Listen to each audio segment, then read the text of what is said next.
Veseljačenje z mamo Manko. Ker ste vi tako želeli. Naravnost iz Razbor na Dolenjskem. Naša soseda Marija, Mari, po domače je bila zelo verna in tudi živela je po božji podobi. In tudi zato se je zelo hmal poročila, da ne bi živela v grehu, ne? In imela je, ne boste verjeli, kar 10 otrok. 10, ne?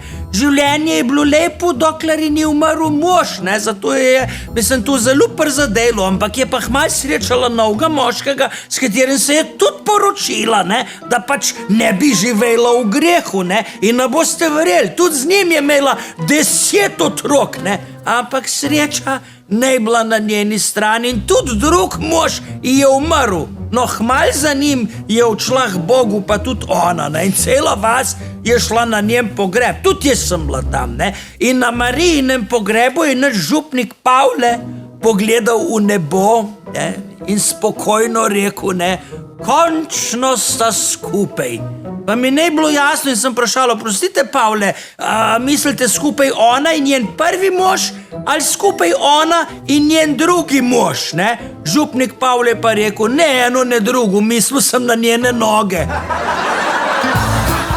Veseljačenje z mamo Manko. Vsak dan samo na Veseljaku in na veseljak.si. Pokrovitelj veseljačenja z mamo Manko so Trisa prikolice. Tale naša, skozi za mano hod, kakor je na parkolca. In kamor ne morem iti. Avtomobilske, gozdarske ali pa traktorske parkolce. Ni da ni. Trisa.si.